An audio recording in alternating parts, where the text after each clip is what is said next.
The Choir Guys podcast wouldn't be possible without our amazing sponsors. To see the full list and learn more about them, visit thechoirguyspod.weebly.com/r-sponsors. Now here's a word from this week's featured sponsors. With Class Intercom, you can let students create social media content while teachers review and approve, so it's not all on your plate. We've used it for 3 years, and it's a game changer. Learn more at classintercom.com. Choir directors, are you looking for a new fundraiser? We've worked with Kansas Maid for over 5 years, and last fall alone, we sold over $35,000 in pastries. They are that good. Visit kansasmaid.com today. Encore Tours helps choirs perform around the world with guaranteed audiences, stunning venues, and expert support. Start planning today at encoretours.com.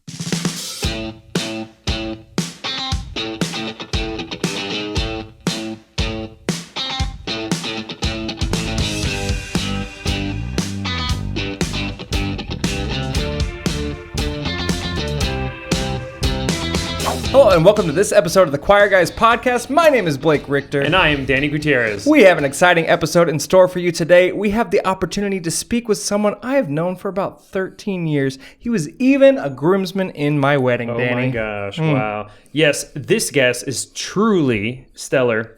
He's the director of music and youth ministries at Christ Episcopal Church in Springfield, Missouri, and the founder artistic director of the Queen City Chorale. Under his leadership, the chorale has earned invitations to perform at Missouri Music Educators Association Conference and the Missouri Choral Directors Association Conference as well. He also co-founded the Springfield Street Choir, a group serving individuals experiencing homelessness. Wow. This guest is kind of a jack of all trades, also serving as an artistic advisor for Perform International, organizing transformative domestic and international performance tours, building bridges through music. Right out of college, he was the conductor of the Drakensberg Boys Choir School in South Africa, where the choir ranked among the top children's choirs at the 2018 World Choir Games. A graduate of Missouri State University, go Bears, he holds a Master of Music in Choral Conducting and a Bachelor of Music Education. Off the podium, he's a cat dad to Stevie, the cutest cat ever, and hyper-fixated on true crime documentaries, landscaping his yard, and RuPaul's Drag Race. Please welcome Kenny Kabak! You're here. Well, I'm here. You're like in the stew. Finally, I've been trying to get on your guys' cool show for a long time. There's not to bring it back to the 30 seconds ago, but the true crime documentaries, I heard that there was a study done recently that certain type of people watch true crime documentaries. Hot people. Yes, that's what it is. Mm-hmm. I mean, have you seen All Her Fault yet? Never heard of it. Dude, it's on Peacock. I mean, I guess, yeah, it's not a true crime documentary whatsoever. I just thought about it, though. It's all about a kidnapping, and it's not true at all. Okay. Are true crime documentaries is just documentaries about true crimes? Yes, but I thought about all her farts right now. And so I wanted to bring it up because I haven't talked to either of you about it, and it's scary. It's not scary. It's just, that's scary. Heck yeah, dude. Yeah. Okay. Well, Kenny, we've known you for a very long time. You and I used to make really cringy music videos together. I wasn't going to bring it up, but I just brought it up. And now all the kids are going to go watch them? You have multiple times texted me saying, hey, man, can you change this video to unlisted on your YouTube channel? Or like whenever you were teaching middle school, kids would find it. Yeah, my students. And you're like, hey, here's a list of all the videos that I want you to take off of your YouTube channel. But at that point, the cat's out of the bag, right? The damage was done. Yeah. Well, yeah, but like if I take it off the internet, then... Is it on the internet currently? Some of them. I mean, I still have access to all the videos. The ultimate blackmail. Yes. Yeah.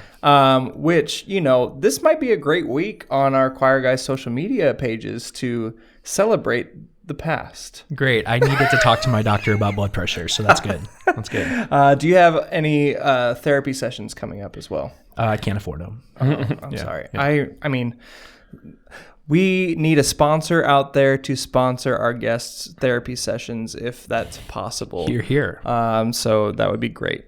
Yeah. Cool. Danny, let's get this conversation started.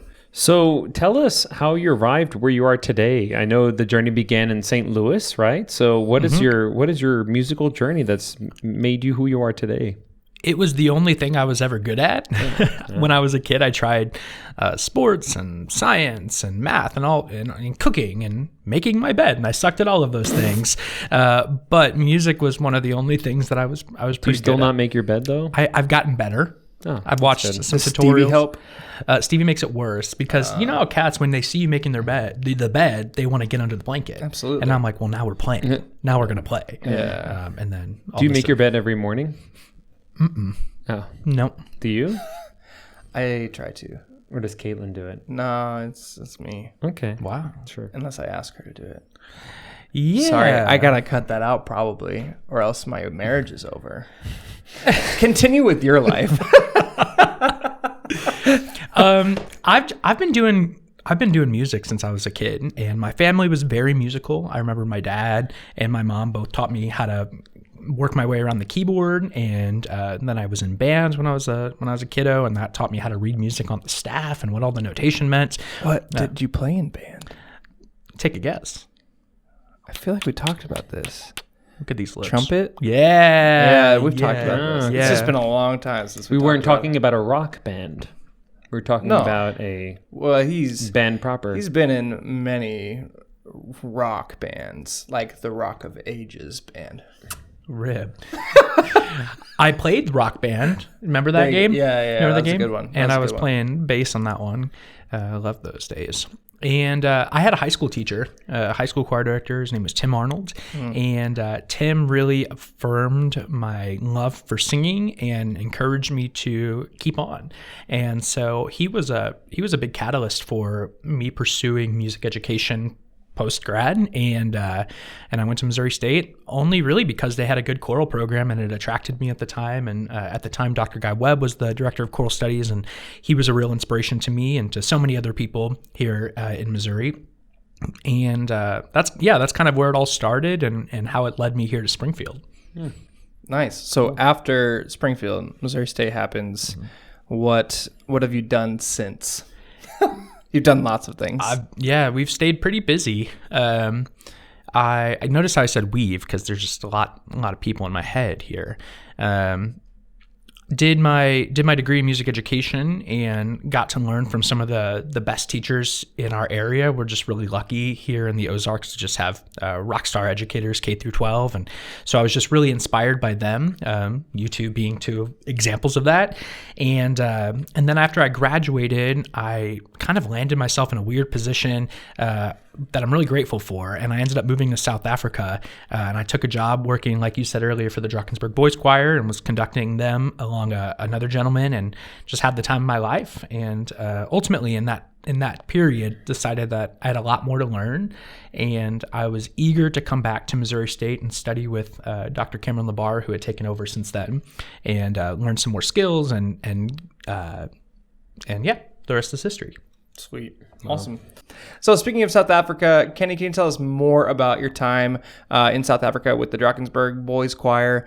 You moved out there like straight out of college. So how old were you when you moved out there? I would have been like 22, 23 years old. Oh. Yeah.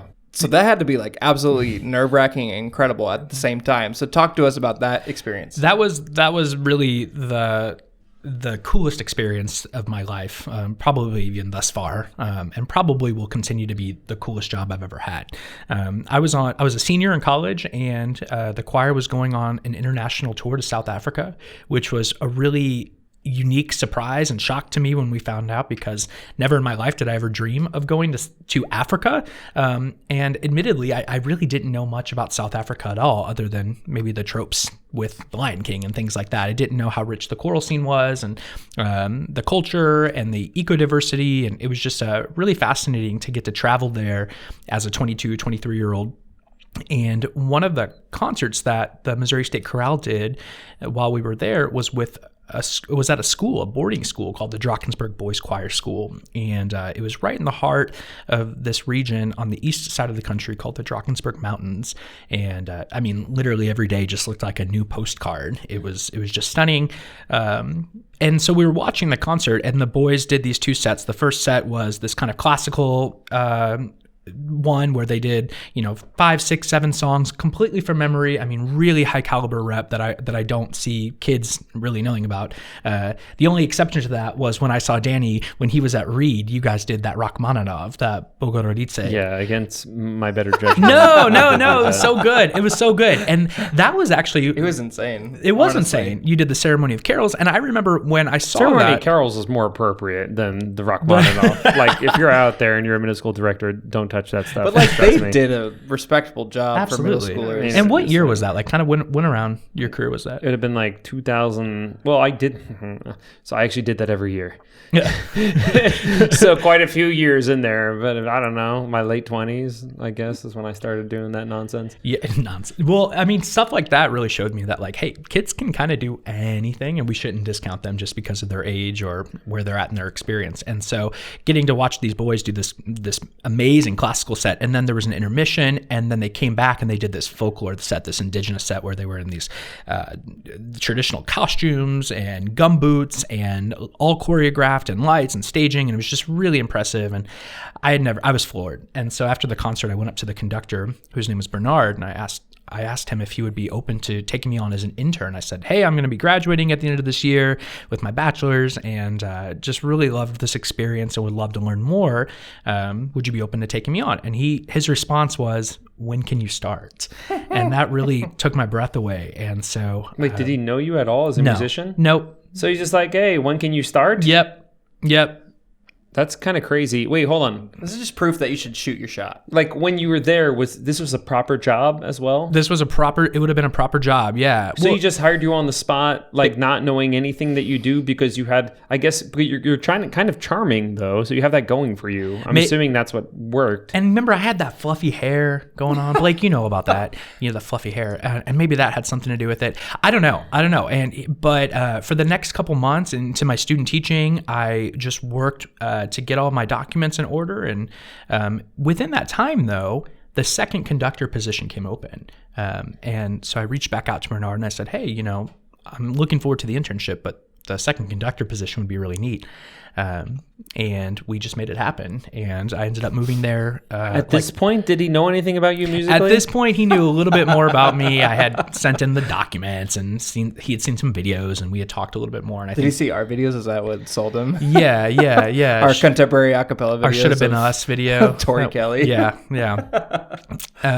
So I graduated in December of 2016. About 2 weeks later, put my whole life into one suitcase and flew across the world. And I stayed in South Africa for about 18 months conducting there. It was baptism by fire, truly. Like within my first year, I think I conducted like over 90 full concerts.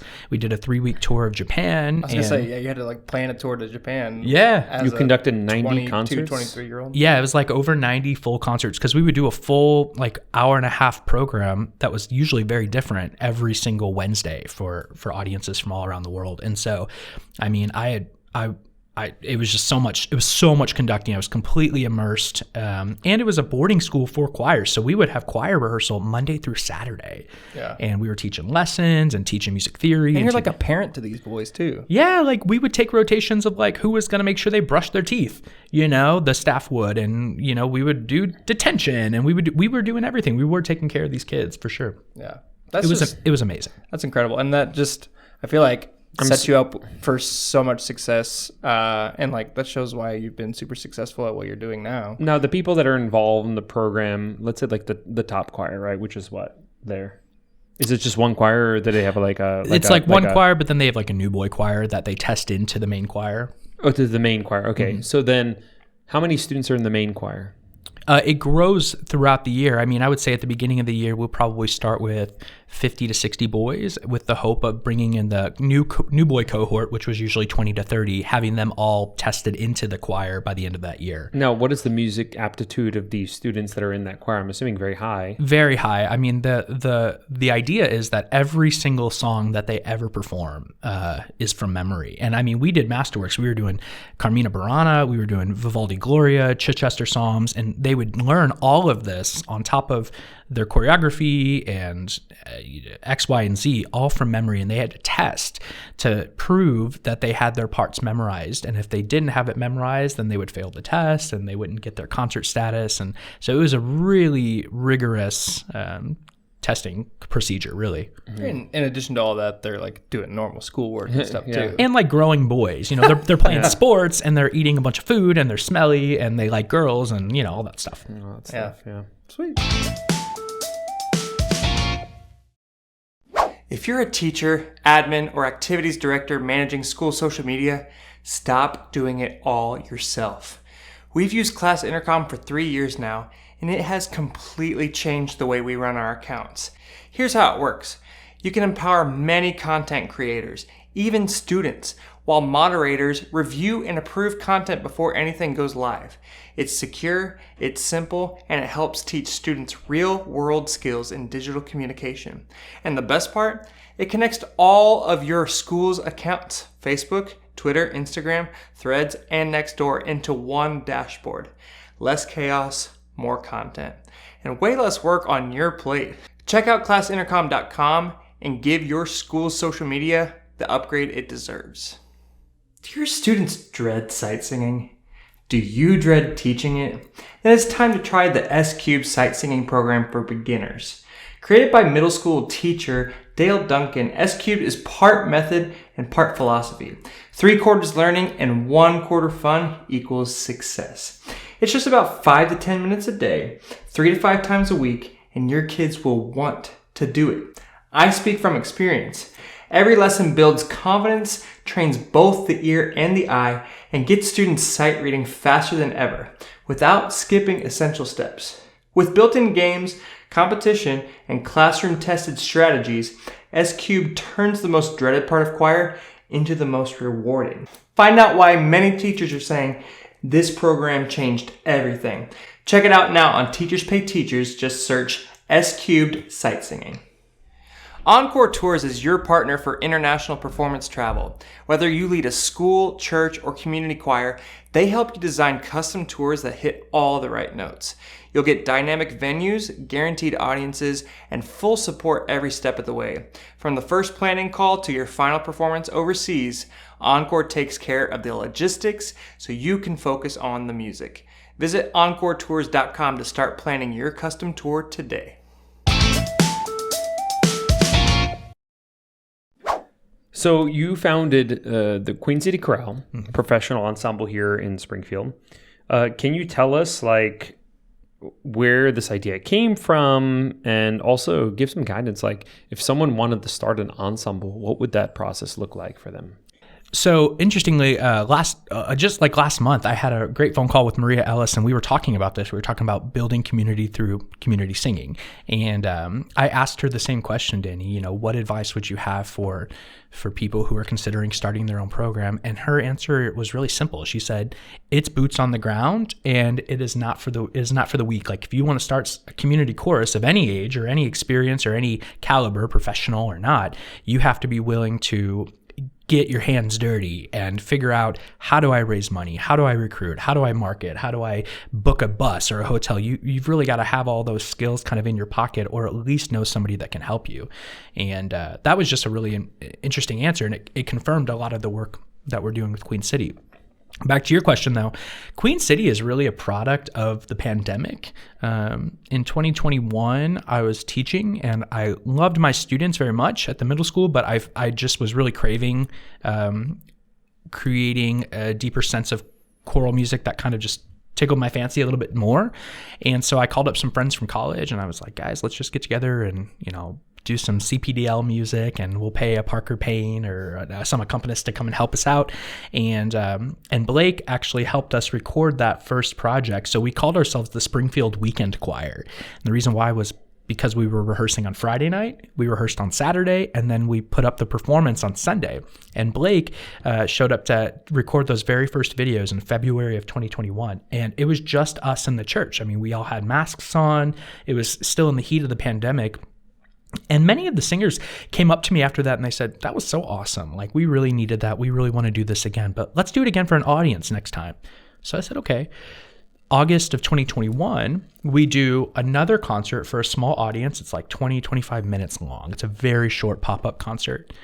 And somebody in the audience comes up to me after the concert and they say, that was awesome. I love that you guys did that. You should do it again. By the way, here's $1,000.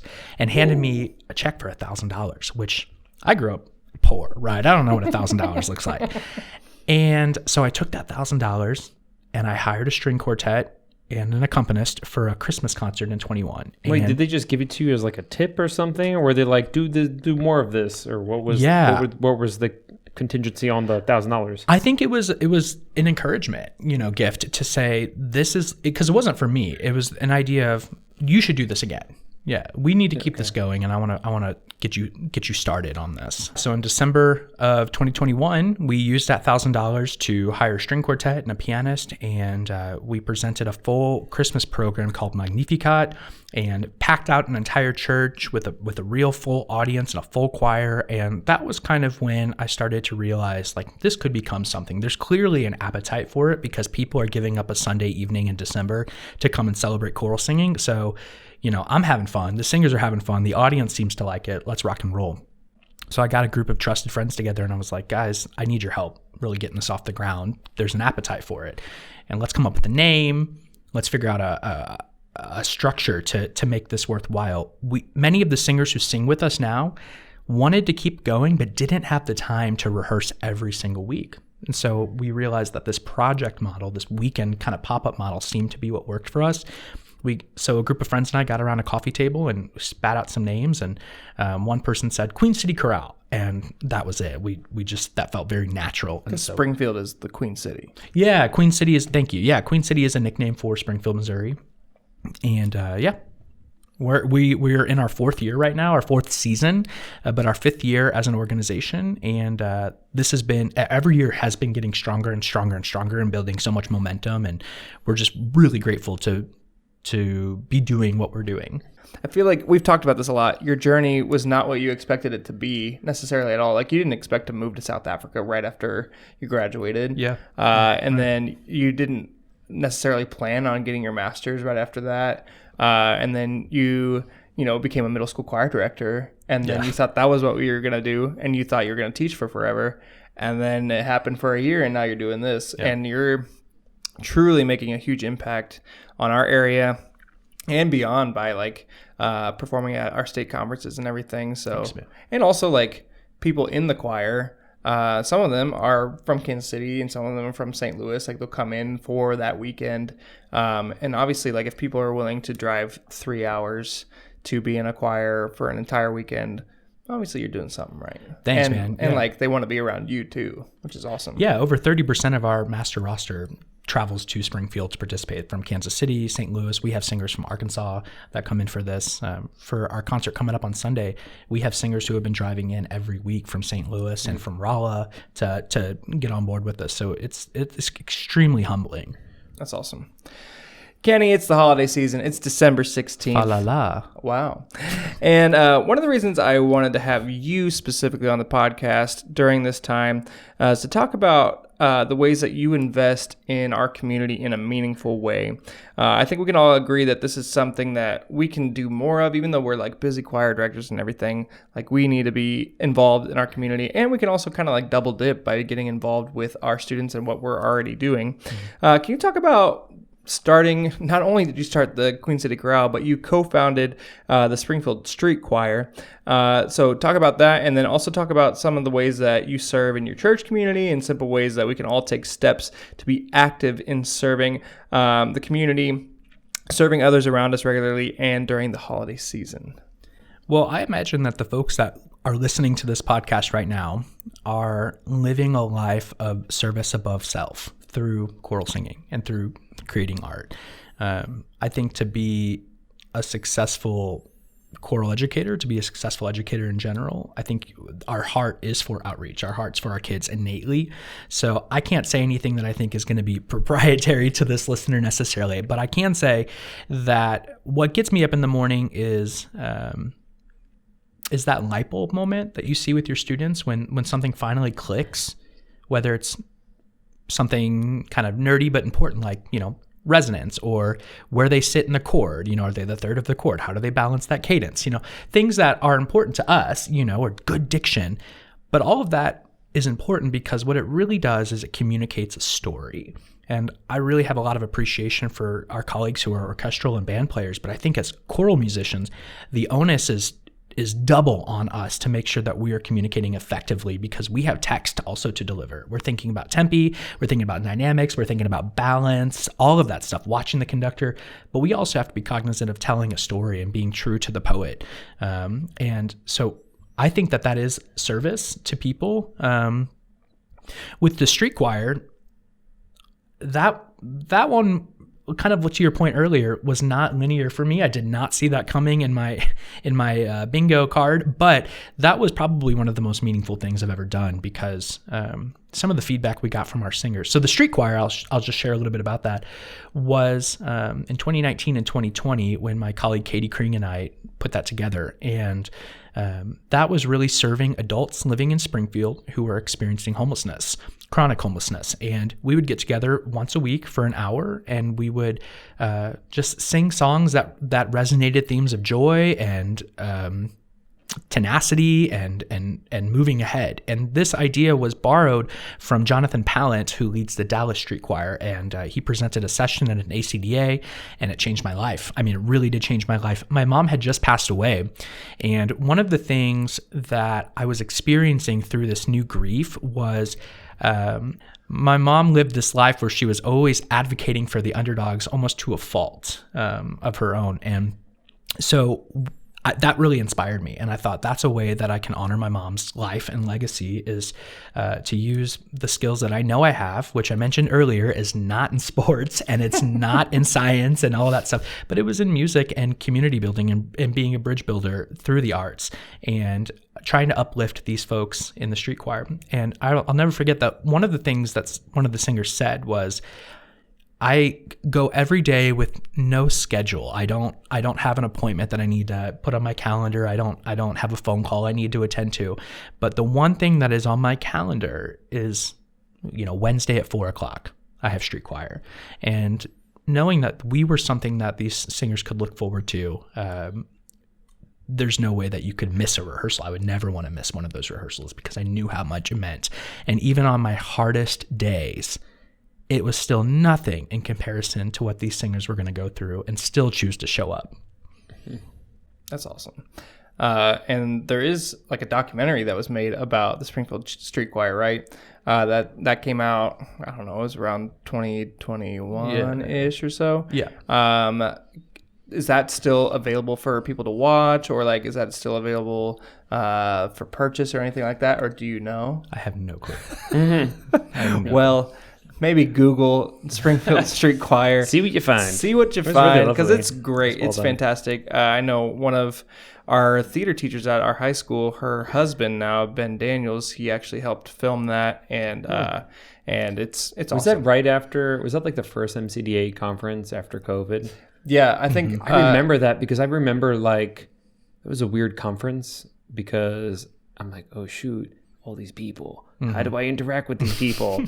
And then I just remember being overwhelmed, and then I went to that concert, and I was like, "Oh, yes, it's music. That's what we do here." Because the repertoire was really lovely. It was Katie wrote the whole thing. Yeah, Katie wrote the whole thing. Springfield Chamber Chorus performed it, and then the documentary was shown afterwards, and it was so powerful for everyone in attendance. And I know you had obviously a huge hand in all that. So Katie's piece is called "Forgotten Voices." It's a multi-movement work, and it's pretty I think incredible. That's out there. Yes, it is on the interwebs somewhere. Thank you so much for inspiring us to basically be better humans.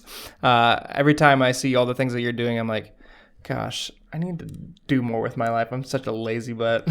I'll say something to that though. One of the things that I am realizing more and more right now is that we are all just making it up. Like we're all just making it up. Think about like your mentors, think about your heroes, the people that you look up to the most. They are making it up, And so when I look at like you guys have been my friends for years. You guys are also doing incredible, life-giving, impactful work in our community and in our industry, of course. I think about you guys. I would reference you too. So I thank you and I appreciate that. But I think we have a lot to be grateful for you both as well. We all do our part, but you do a lot of parts. Thanks, man. Choir directors, if you're looking for a new fundraiser that actually works, Kansas Maid is the one. Danny and I have worked with them for over 5 years now, and last fall, our program sold over $35,000 worth of pastries. Why?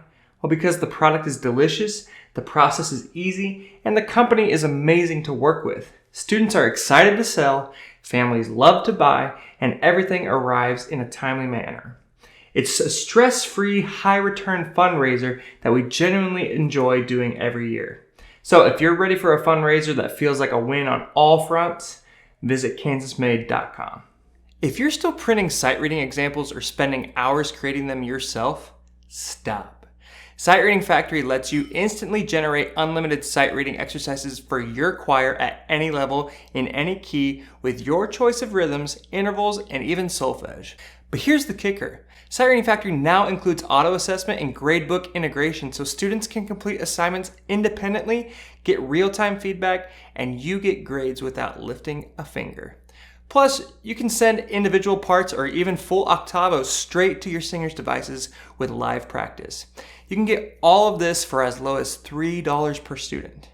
Check it out at sightreadingfactory.com, and thank you to Sight Reading Factory for sponsoring this portion of today's episode. When you purchase music from Endeavor Music Publishing, you're making a statement. Composers earn 50% of royalties, not the standard 10%. That's over 5 times more for every sale. Endeavor isn't just fair. They also publish incredible new choral works. Take the Daniel Gutierrez choral series, including the powerful new piece by Danny, Fortes Fortuna, designed for modern choirs and full of energy and musicality. Choosing Endeavor means supporting emerging talent and getting repertoire that resonates. Visit EndeavorMusicPublishing.com and see why fair pay and great music go hand in hand. So I'm going to give you a scenario. Okay, this is just a weird scenario that I came up with in my head, but I think it would be fun to play this out. So you are you go to sleep, you wake up, you're in a random building, okay, and there are 3 choral professionals, like high-level choral professionals that are just like in a table, just waiting, looking forward, and they look at you and they say, Kenny, we have 40 singers that are relatively proficient with us, and they come rising from the ground. They show up. The 40 singers. There's let me smoke. finish. Yeah. There's smoke, and they come rising. They said, "You have half hour to make them. You have half hour. You have half hour to make them great, or you will lose a body part. You get to choose what body part you want to lose. What would it be? Let's What would hear it be? it. What body part are you losing if you don't make them proficient enough? Is it a cop out to say like a kidney? Because we don't need them. That's not a cop out. That would still hurt. Take my kidney. Okay. I'll recover. I'll be all right. What would you say? I mean, a kidney. Sure, that makes sense. If Were you don't expecting need a it. funny answer like my left? Okay, so middle finger? Let's say that. Let's say your left middle finger. Let's put some stakes on it. So, I would say my bottom lip. oh, nice. That is so Just let random. the tongue out. So your left middle finger, you will lose it unless this choir becomes proficient as an ensemble. You have a half hour. What are you doing in that half hour to not lose your left middle finger? Wow. First of all, what an incredible question. And thank you for taking us there. Have you ever seen Hot Ones with Sean Evans on Yeah, YouTube? of course. He has the best questions, Yes. but I think nothing compares to what Danny just I asked. can come up with some random stuff as that was Blake good. knows. That was good. All right, so let's hear it. What would I do to make these almost proficient singers Coming from the- sound legit good enough for the 3 judges to be like, we approve of this. You have a half hour. What are you doing? Yeah. You have half hour. In half hour, what I would probably start with is breath. And we would start with our breathing. And we would spend probably a good 5 to 7 minutes just figuring out how to breathe together as a choir. Not 6 or 7 minutes. 5 to 7, I think, is good because That's better. they are I don't think he realizes what you're saying right now. You don't teach middle school anymore. Oh, he knows. Oh, he does. I didn't know. knows. Okay. He didn't knows. respond much to it. Okay. Well done. We would talk about breath first and how to breathe and where our breath is coming from and why breath is the powerhouse of our sound. And from there, then we would start really building chords, probably major chords. And we would talk about how to sing a root, how to sing a fifth, and then how to add that third, and then how to balance the chord. Now, the question, you didn't ask about specific repertoire or preparing them for... Okay, so let me clarify it. One piece of music, you have to make it legit good. For a performance that night. For a performance, half hour from then, Half hour. your middle finger on your left hand is on the line. So you're still doing the breath for 5 to 7 minutes? No, with those stakes, that's going to change some things a little bit. Okay. So first, I want to get the heart rate up. So we're going to do 20 jumping jacks. Ooh, let's do it. And get them all excited. And then they're like, hee, why are we doing jumping jacks? This is choir. Why am I sweating? Okay. Okay. So you get them hyped up, and then Get what are them they doing? freaking pumped. And then we're going to sing through it. And then I'm going to be listening for some kind of fundamental things. So I'm listening to diction. Do we understand the words? Are there words that we can spit out a little bit more to better understand it? Are we singing with tall vowels, or does the song call for different kinds of timbres? And can we experiment with that? I don't know.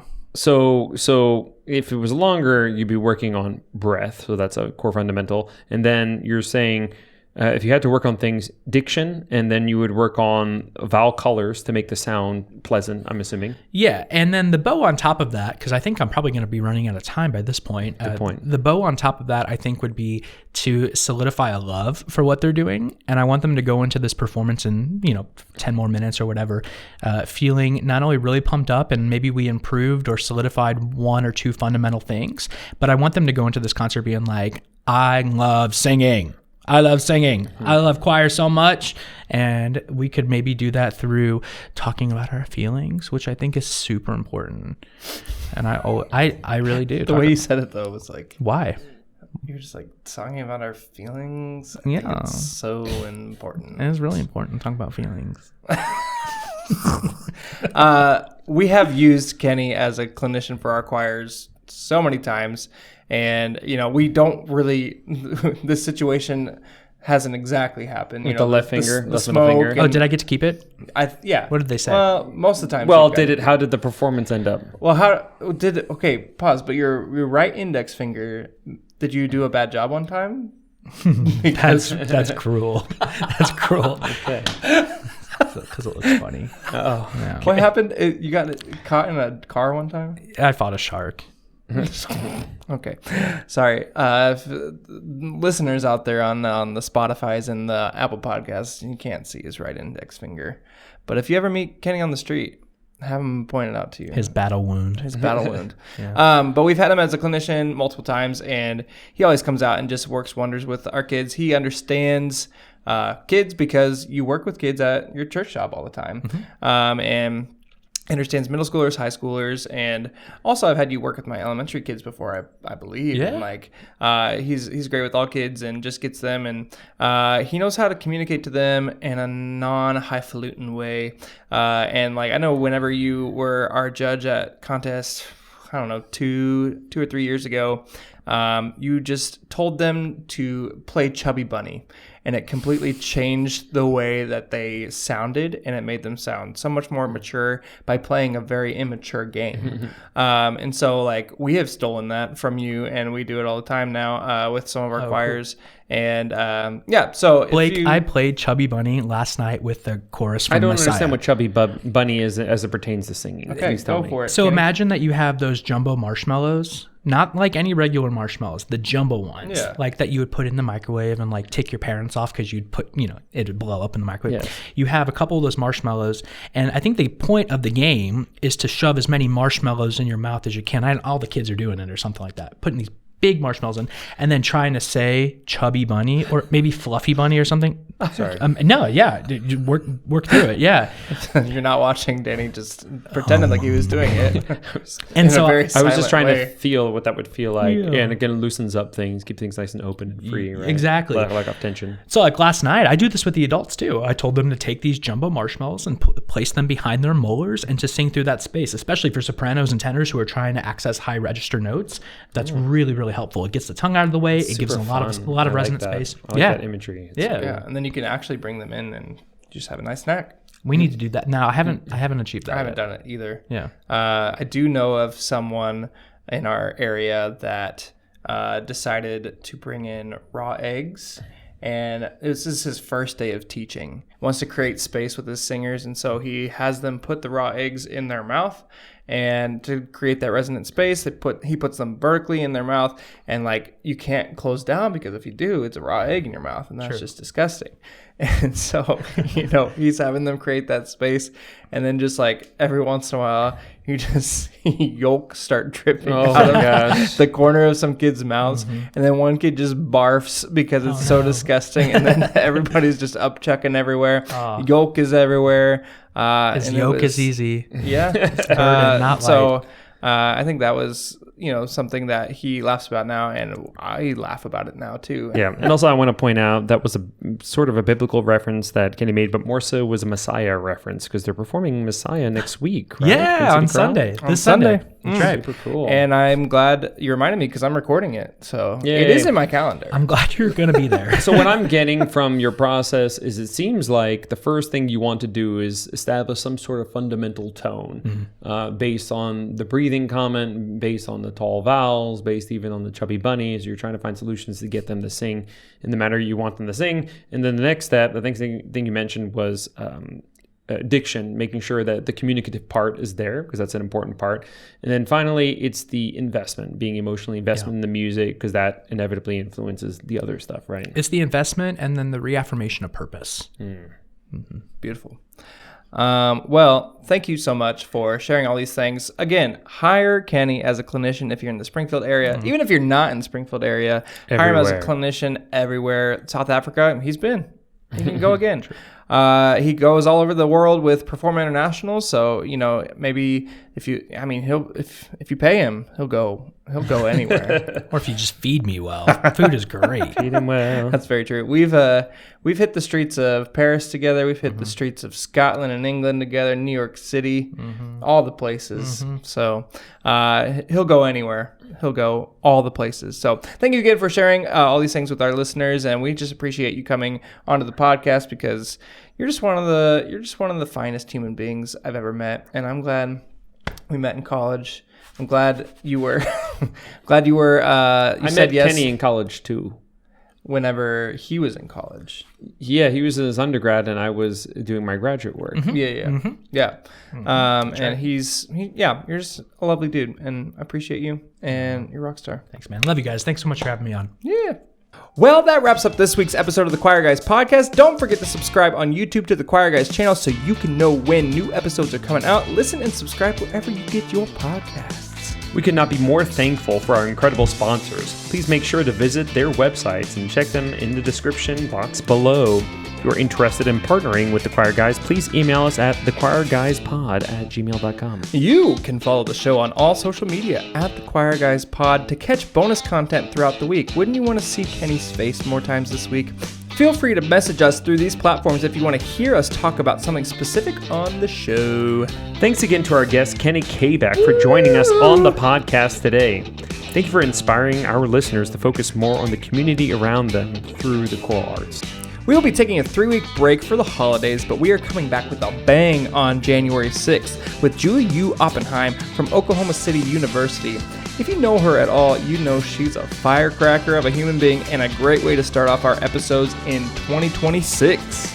We hope you all have a great Christmas and New Year's with friends and family. Remember to rest up and do something for yourself this Christmas break. You deserve it. Thanks for watching. We will see you in a few weeks. Bye.